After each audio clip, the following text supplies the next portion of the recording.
moo mën a ràññee est-ce que juum nga am juumoo moom mu jël ci xam-xam donc dañu war a maandu xam ne dem di yàq di fitinal nit ki di yàq bërëbu liggéeyam di ko agressé loolu bokkul ci l'islam bokkul ci société bokkul ci nit waaw bu mu waxee nit nag c'est le contraire de l'animal. jërëjëf El Hadj Amadou Kassé je pense que. Amidou non dama la bëggoon def sama turandoo rek. waaw mais bon comme pulaar nga dinaa la bàyyi ak sa Amidou. ma téye sama Amadou. kon El Hadj Amidou Kassé voilà dañuy jàll ci beneen ponk mooy mesure d'assouplissement yi nga xam ne gis nañ ne nguur gi jël na ko rawatina président de la République mu concerné lii di feebaru Covid-19 ñu di ko wax tamit coronavirus ñu gis ne Sénégalais yi lii di sol masque. doon na problème bu mag a mag ci ñoom da ngay romb ci dëkk bi nit ñi nanguwuñ sol masque ñenn ñi sax dañ naan la waaye corona bi jeex na ñii bu ñu gisee policier daal di sol seen masque bu ñu ko rombee wàccee distanciation sociale moom taxul ñuy wax parce que distanciation sociale boobu da ngay gis fu ñuy rang di jënd mbir wala fu ñuy daje nit ñi moom dañuy dajaloo comme il le faut donc xalaatuñ sax distanciation sociale léegi nag loolu yow noo ko jàngatee ak par rapport ak mesure d'assouplissement yi nga xam ne dañ ne moom sax moo aggravé situation bi. waaw xam nga sànq maa ngi la doon wax société mooy lan. société nag buñ ko waxee mooy ñun ñëpp. mooy nguur gi nga xam ne ñun ñoo leen dénk nguur boo gis peuple bi mooy réunir dénk leen ay bërëb ci seen dund dénk leen lu mel ni éducation ak formation maanaam yar ak tàggat jàngale dénk leen li ñuy woowee monopole de la violence maanaam état rek moo am sañ-sañ dal ci citoyen bi kenn warul fajal boppam dara dénk leen également sunu diggante ak yeneen réew mi mooy wàllu démocratie wàllu diplomatie dénk leen wàllu information wàllu aada wàllu koom-koom et cetera wàllu environnement alors moom aussi nguur la ñu dénk sunu liberté maanaam suñuy droit suñu li ñu sañ a def suñuy devoir et cetera loolu yëpp nguur moo koy gérer alors nguur nag yow la aussi man la ñeneen société bi ñooy nguur ñoo koy jox doole nguur nag bu demee ba gis ne ci décision yi mu jël jamono soppeeku na tuuti dafa war a adapter démission na la tudd décision yooyu maanaam dogal yooyu dañ ko war a adapter fii ci wàllu coronavirus bi gis nga Amadou nguur gi président de la République dogal yi mu jëloon ca njalbeen tëj frontières yi masque yi tëj lieu de rassemblement yi maanaam fi nga xam ne yépp ay nit di daje plutôt ñu tëj ko def propagande information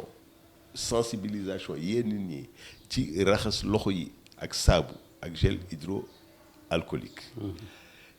fermer frontière même ci biir dëkk bi maanaam transport interurbain jógee Dakar di dem Thiès wala et cetera Fimela wala ainsi de suite yooyu yëpp ñu arrêté ko gis nga mesure yooyu buñ ko jëluloon tey on serait peut-être à 50 000 60 000 ou même 100 000 cas donc dañu war a sant nguur gi notamment le président de la République bi mu jëlee dogal yooyu au début parce que dañu waroon am ay actions yu rigoureuses circonscrire affaire bi pour mu bañ a law ni mu lawee ci yeneen dëkk yi ay dëkk yi nga xam ne ñoo ñu ëpp moyen fuuf ñu leen di woowee pays développé rawatina ki nga xam ne moo gën a développé ci àdduna si. muy États-Unis mooy États-Unis li ñu bañoon mooy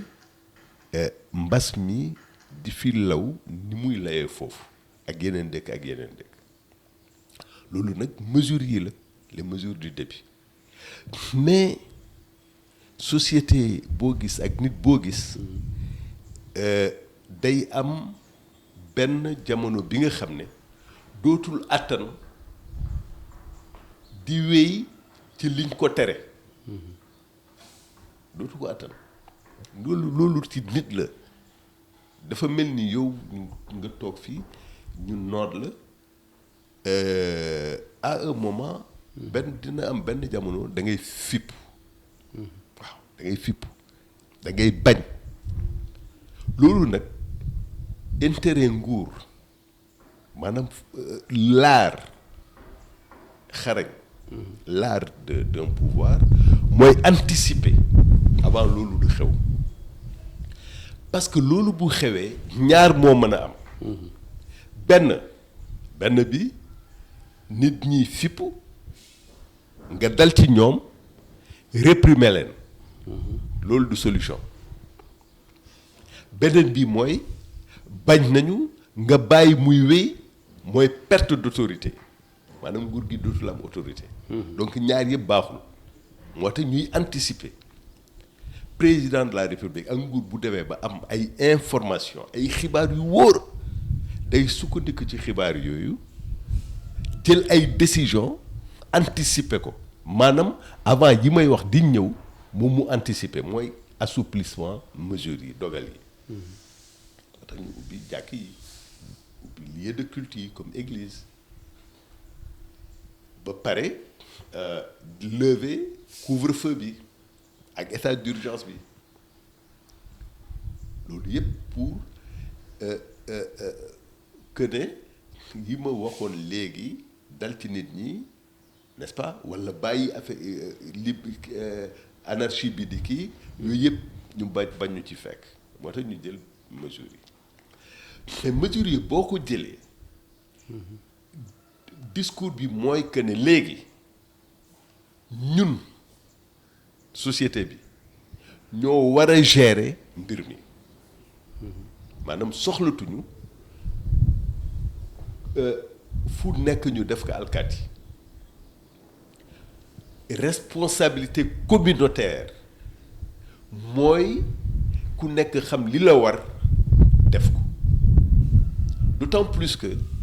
ñun ñëpp ràññee tey lan mooy mbas mi lan moo ñu mën a aar suñuy mbokk aar suñuy àndandoo ci mbas mi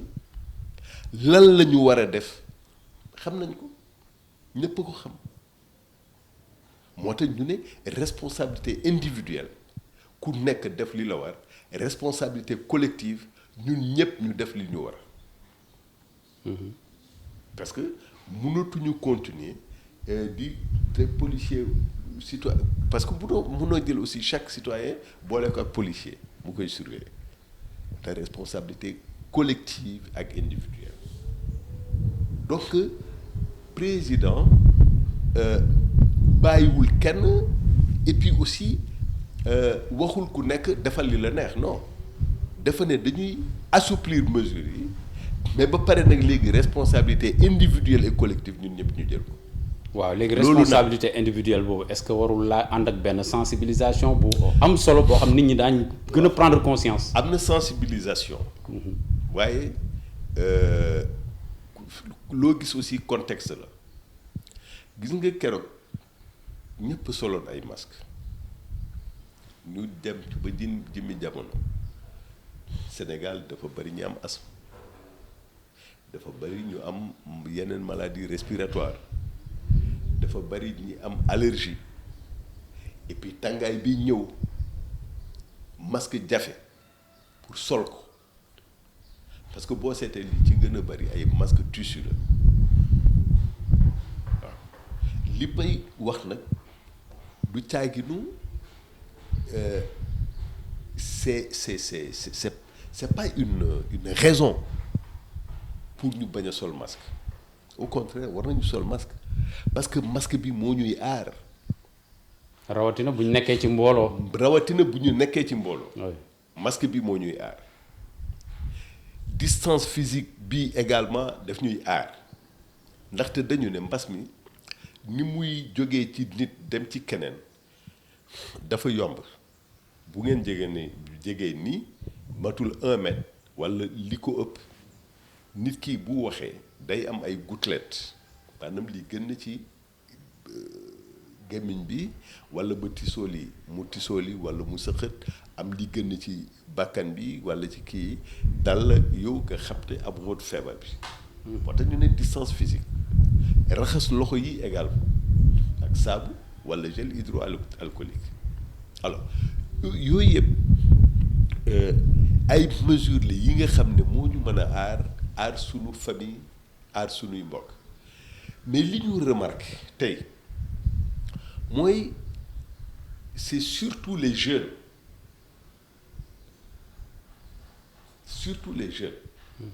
jeunes yi ñooy dem soluñu masque toppatootuñu distanciation physique ñu ngi ci plage yi ñu ngi ci marché yi ñu ngi ci terrain football yi. boo demee ci quartier yi sax aire de jeu yi dañ fay dajaloo. oui mooy aire de jeu yi. Waaw. En général. ñu ngi ci supermarché yi. dégg nga ñu ngi ci soirée privée mooy ñu daje kër Amadou wala kër El Hadj wala kër diw wala kër diw toog foofu di naan ataaya wala di def musique wala di baal et cetera. donc yooyu dafa moo am parce que boo seetee de plus en plus mag ñi ñu ngi kër ga ngi moytu bu baax boo gisee mag buy dox ci mbedd mi aussi am na masque parce que mooy population bu gën a fragile nga xam ne moo gën a vulnérable. waaw vulnérable. n'est-ce pas néew ji doole voilà. au sens physique du terme. Bien sûr. mais le danger c'est que xale yi gune yi bu ñu génnee wiiri ñëwaat ci kër gi fekk fa ay mag mu ne nekk yaay ji walla papa ji walla maam ji walla tonton bi walla tata bi ainsi de suite ñaanuma ko yàlla mais bu dee gone gi am na fi mu jëlee maladie bi da koy indi ci kër gi te ñi muy gën a attaqué mooy mag yi moo tax jeunes yi tey dañu war a am responsabilité individuelle et collective ñu xam ne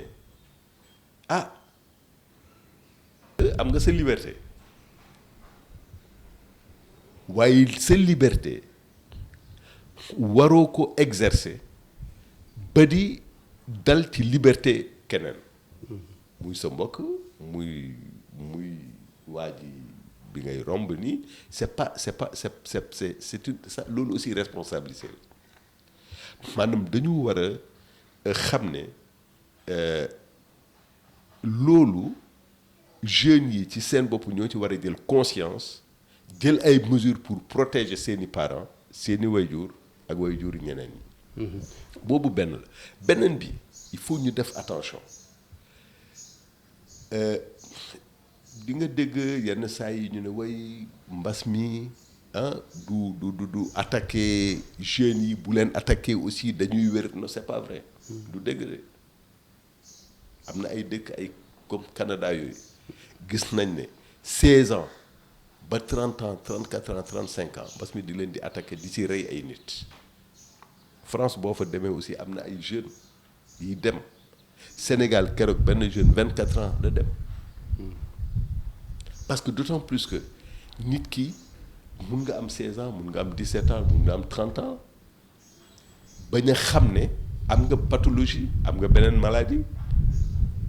am beneen maladie bu nekk asthme bu feeñul walla diabète bu feeñul walla hypertension bu feeñul dégg nga mbas mi ñëw dal mais daaneel la boobu benn la beneen bi am na ñi nga xam ne dañu ne mbas mi amul politique la loolu lu doy waar la mais ndaxte àdduna si chinois yi japonais yi français yi américains yi ghanéens yi guinéens yi yéewuñu benn bés rek ak Amérique latine Brésil yéewuñu bés rek ne way dañuy politique. mel ni kuy théâtre. mel ni koy théâtre adduna si yëpp mais ñi nga xam ne plus de 680 000 personnes maanaam juróomi benn fukk téeméer junni ci doomu aadama dee mais ñooñu du affaire politique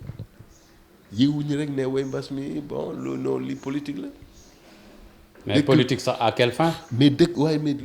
mais adduna si yëpp yéewu rek ne politique. dañuy politique ne mbas dafa am. te tey y a plus de 18 millions de personnes ñi nga xam ne am nañu mbas mi dans le monde entier mbas mi ngi recommencer Europe di law Amérique latine scientifique monde bi yëpp ñu ngi liggéey pour am vaccin amaguñ ko donc dafa doy waar trop ay nit bi nga xam ne am na xel am responsabilité taxaw ne mbas mi amul affaire politique la affaire bi politique la. waaw mais am na responsabilité individuelle wax nga responsabilité collective mais am na ñoo xam ne aussi ñu ngi joxoñ baaraam ñi nga xam ne ñooy nguur gi ñu ne nguur gi waxuñu dëgg ñi nga xam ne ñooy population bi dégg nañ sax keroog Serigne Babacar Sy Mansour mu ne na nguur gi wax dëgg Sénégalais yi maanaam daal au-delà des chiffres yi ñuy joxe chaque jour muy bilan yi ñuy def ñu wax dëgg Sénégalais yi kon est-ce que da nga yaakaar ne dafa am dëgg bu ñuy nëbb. bon man ci suma xel bu gàtt li ma gis tey mooy que bi mbas bi amee ba léegi chef de l'État président de la république wax na ak sénégalais yi waxtaan ak ñoom au moins 4-5 fois occasion bu am pour mu jël parole ci dëj yi walla discours solennel walla ci korité bi walla ci tabaski bi yépp waxtaan na ak sénégalais yi wax leen exactement fan la ñu toll tey ci xeexu mbas mi c'est la stricte vérité boobu benn la beneen bi président de la république ak autorité sanitaire yi mais chaque jour ñu ñaax population yi ñuy jëfandikoo yi ministère de la santé wax ci wàllu aar nit ñi ci mbas mi maanaam mooy geste barrière yi mooy masque am sa masque dafa am solo parce que pour le moment loolu rek mooy sunu ngànnaay mooy distanciation physique bi maanaam bañ a jégalante mooy éviter rassemblement yi maanaam baptême ngénte mën na am mais nañ ko yemale ndaxte période exceptionnelle lañu nekk sëy mën na am mais nañ ko yemale mosquée yi également dañu def ay mesures barrières bañ a jégalante ainsi de suite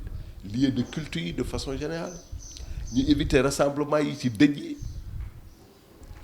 parce que rassemblement day lawal mbas mi mais donc pour le moment ak mesure yi nguur gi jël président jël dimbalee am